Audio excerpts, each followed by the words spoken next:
Beija! Quando você mete o pau nos outros, eles também metem o pau em você? Não, eu não deixo. Aqui só eu meto pau. Mas na crônica esportiva, seu forte é dar o furo?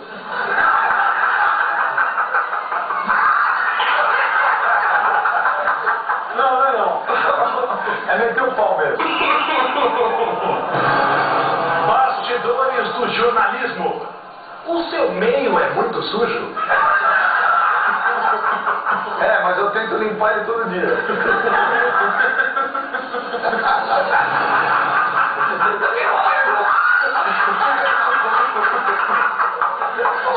Se Vossa Senhoria der abertura, as pessoas metem o bedelho na sua coluna?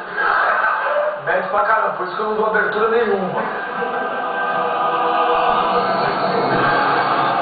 Você tem dentes bonitos.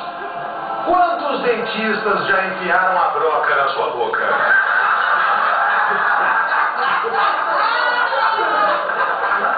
Vai! Esse não tem jeito, vai!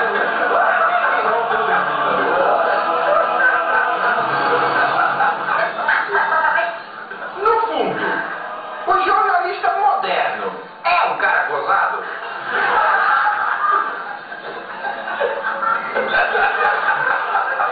Oh, o pior que é! O pior que é, mano!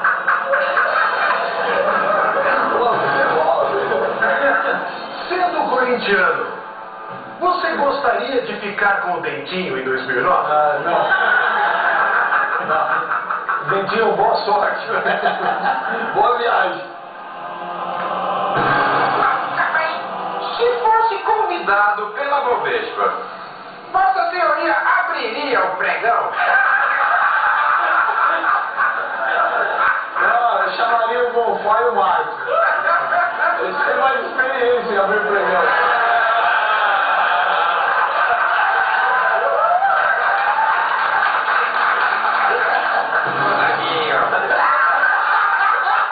Pergunta clássica para Benjamin Bach.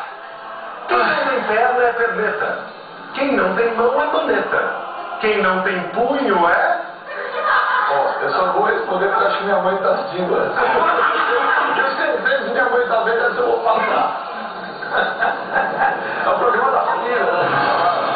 Finalmente, complete o Evangelho de Malaquias. João, beije minha mão. José, beije meu pé. Jacinta,